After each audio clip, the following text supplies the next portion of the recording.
Saya pernah berpikir bahwa pernikahan adalah akhir dari segala pencarian hati, tempat di mana cinta sejati berlabuh selamanya.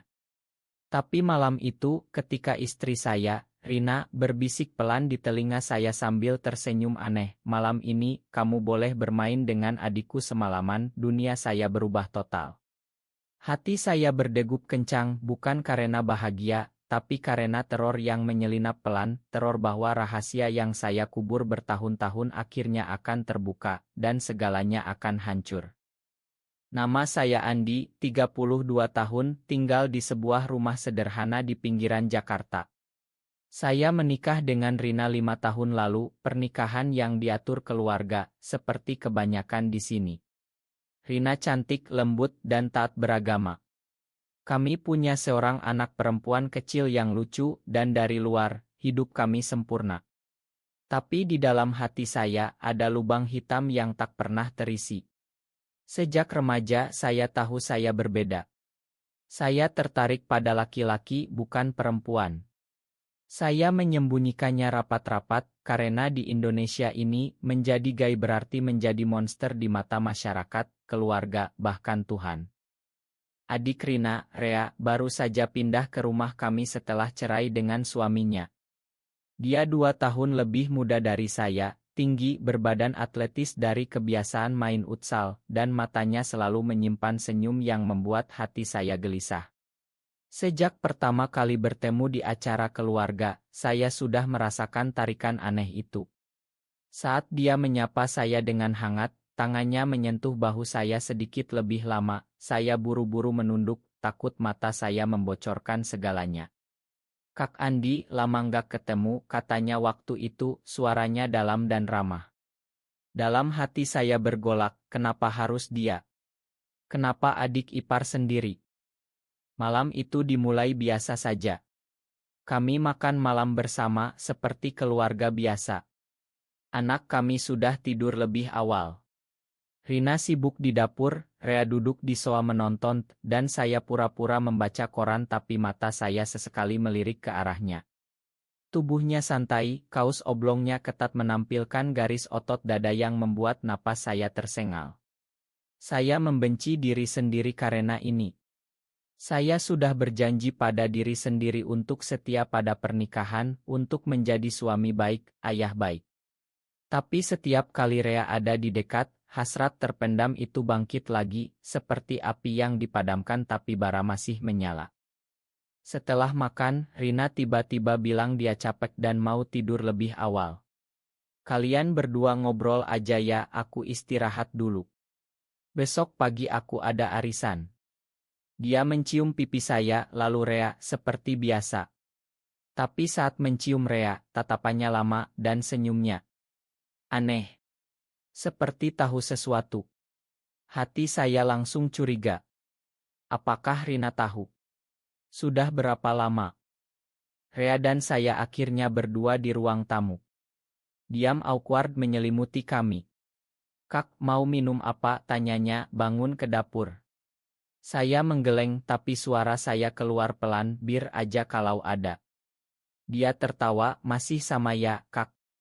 Dulu waktu pertama ketemu, Kak Andi juga minta bir." Kenangan itu membuat hati saya hangat sekaligus sakit. Dulu, saat masih bujang, kami sering ngobrol sampai larut kalau Rea datang ke rumah orang tuanya. Kami minum bir sambil ngobrol ringan tentang pekerjaan, sepak bola, politik. Tapi semakin malam, semakin dalam obrolan kami.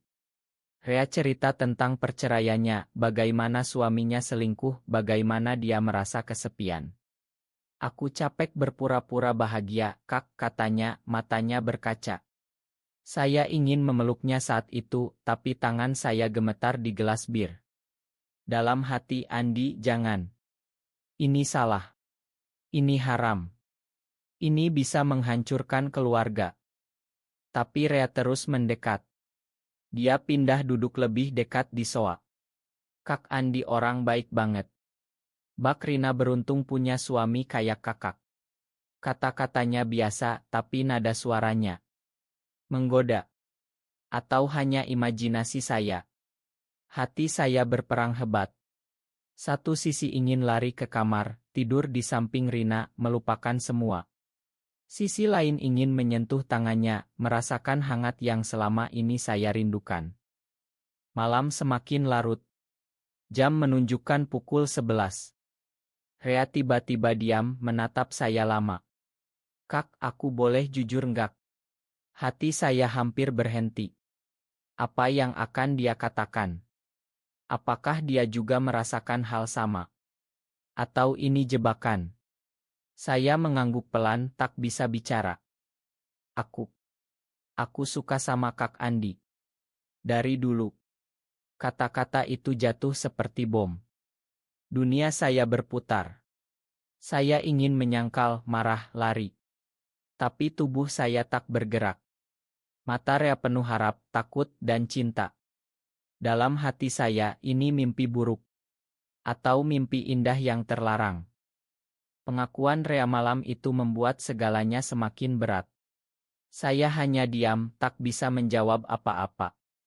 Hati saya seperti terbelah dua, satu bagian bahagia karena akhirnya ada yang merasakan sama, bagian lain ketakutan luar biasa karena ini adik ipar saya sendiri.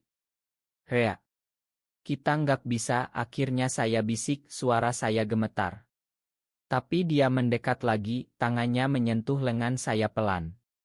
Sentuhan itu seperti listrik, membuat tubuh saya panas dingin. Kami tak melakukan apa-apa malam itu. Saya bangun buru-buru, bilang capek dan masuk kamar.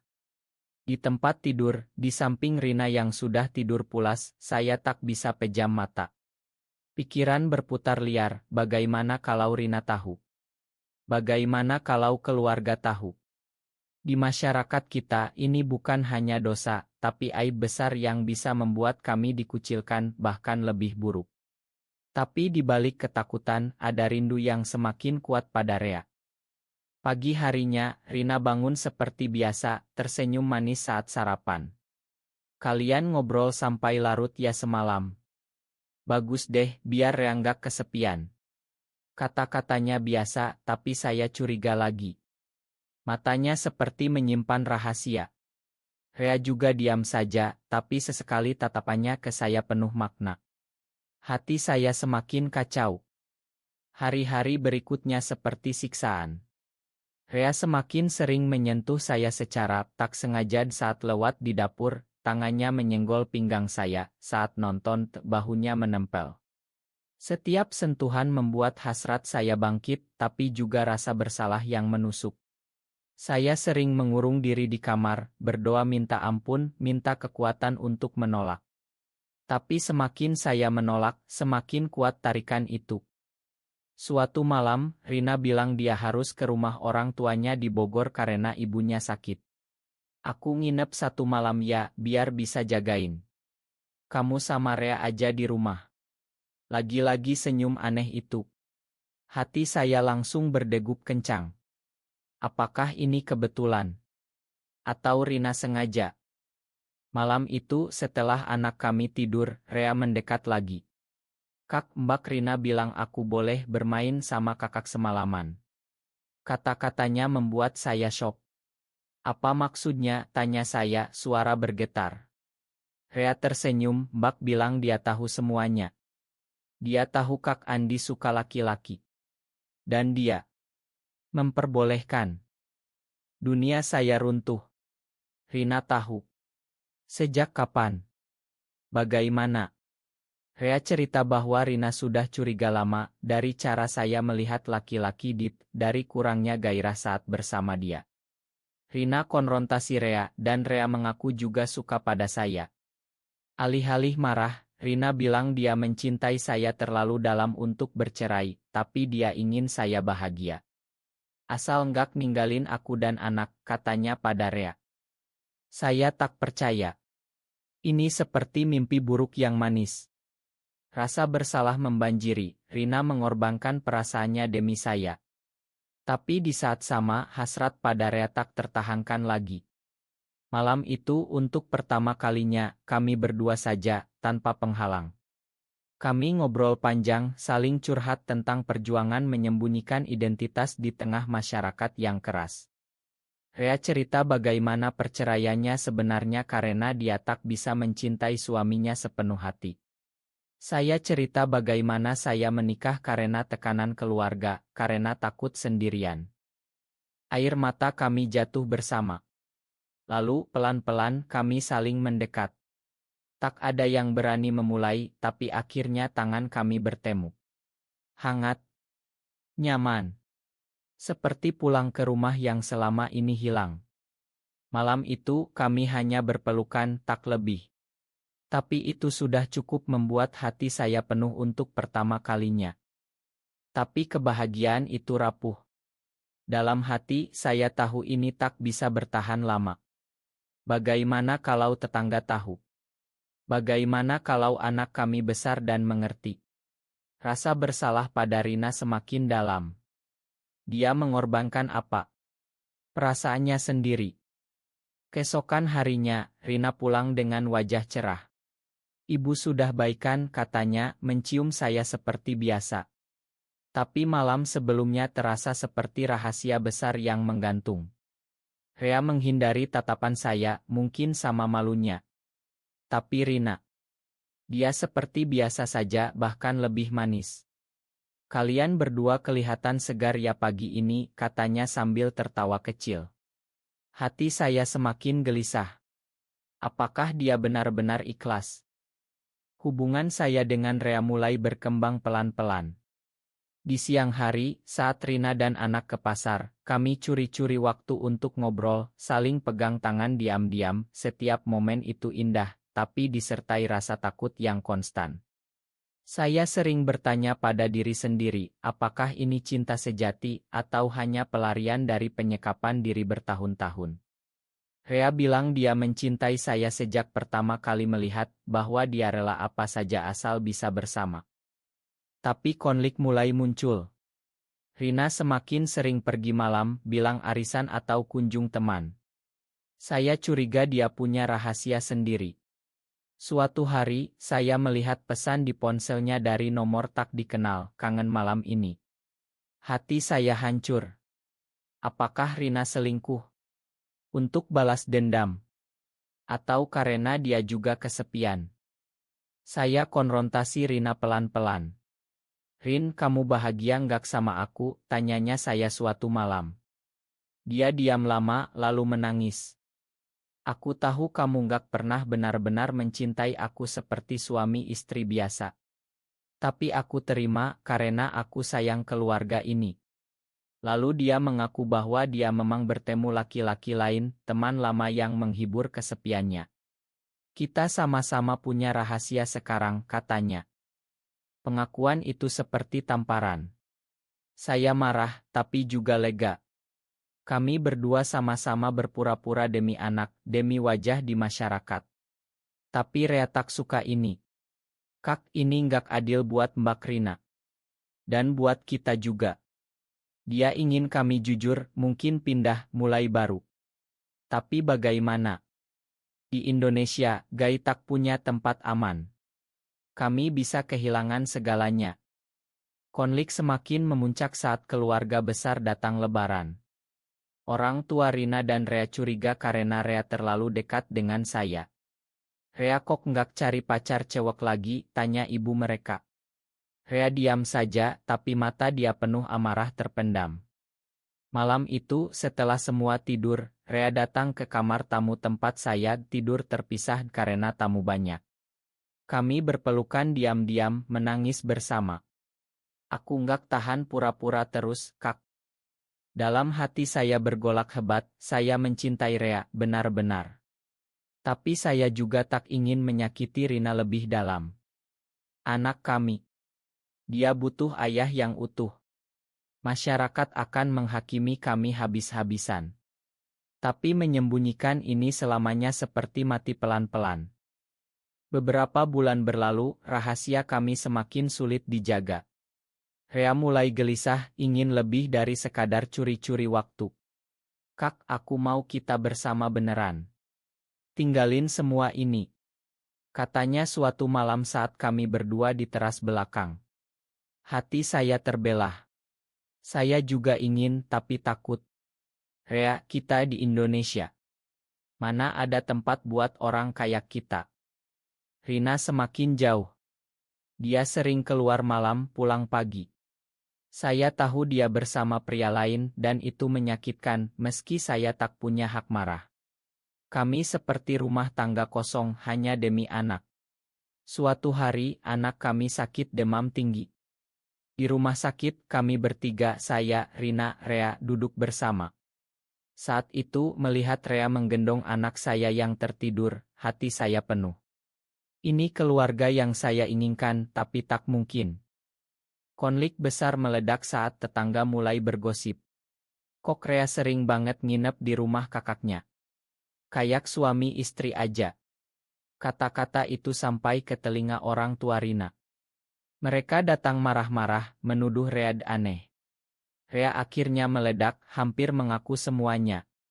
Saya menahannya, tapi dalam hati tahu ini akhir dari pura-pura. Malam itu, Rina mengajak saya dan Rea bicara bertiga. Aku tahu kalian saling cinta. Aku nggak mau jadi penghalang lagi. Air matanya jatuh. Tapi aku juga nggak mau cerai karena anak kita. Rea marah, Mbak, ini nggak sehat buat siapa-siapa. Saya diam saja, hati remuk. Pengkhianatan terasa saat saya tahu Rina sengaja memperbolehkan dari awal untuk membalas rasa sakitnya sendiri. Dia bilang dia sudah tahu rahasia saya sebelum nikah, tapi berharap bisa ubah.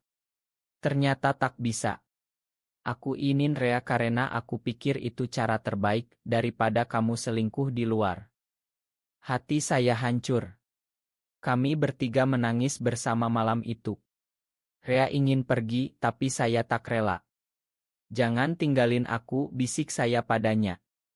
Tapi bagaimana lanjut? Keputusan sulit harus diambil. Rea akhirnya pindah ke apartemen kecil di Jakarta Pusat, bekerja di sana. Kami masih bertemu diam-diam, tapi semakin jarang karena takut ketahuan. Rina dan saya hidup seperti Romate, saling menghormati tapi tanpa cinta. Anak kami tumbuh di tengah kebisuan itu, dan itu yang paling menyakitkan. Saya sering sendirian merenung. Apakah saya egois karena tak bisa ubah diri? Apakah cinta pada Rea layak menghancurkan keluarga?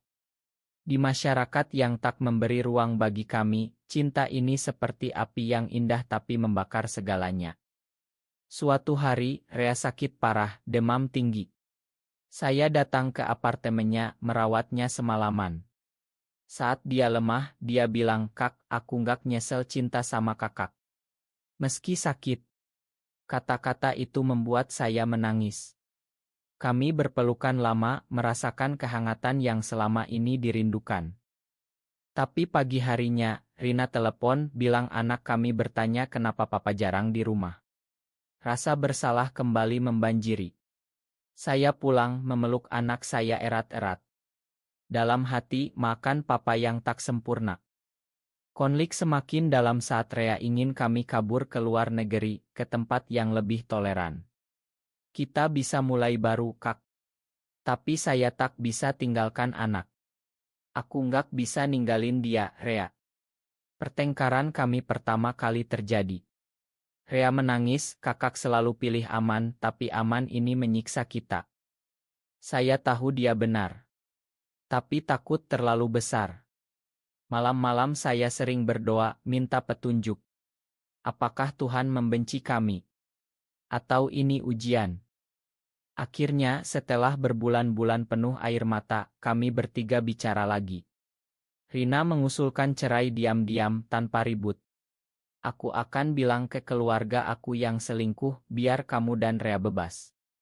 Pengorbanannya membuat saya menangis. Rea juga. Kami pelukan bertiga, seperti keluarga yang retak tapi masih saling sayang. Kami tak kabur ke luar negeri.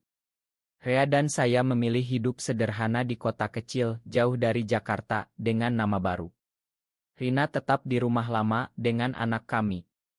Saya sering kunjung sebagai paman. Anak kami tumbuh tahu bahwa papa punya teman spesial, dan dia menerima karena melihat kami bahagia. Masyarakat mungkin tak pernah mengerti, tapi kami menemukan damai dalam penerimaan diri. Cinta kami tak sempurna, penuh luka dan pengorbanan, tapi nyata. Rina menemukan cinta baru, laki-laki yang mencintainya sepenuh hati. Kami tetap berteman karena keluarga tak selalu soal darah. Di akhir hidup ini, saya sadar, cinta tak selalu mudah, apalagi di tanah yang keras seperti Indonesia. Tapi jika kita berani jujur pada hati, meski sakit, ada cahaya di ujungnya. Rea dan saya hidup bersama sampai tua, saling pegang tangan di teras rumah kecil, menonton matahari terbenam. Tak ada penyesalan lagi. Ini kisah kami, penuh drama, pengkhianatan, tapi akhirnya penuh pengampunan dan kemanusiaan. Cinta dalam bentuk apapun layak diperjuangkan dengan hati yang tulus.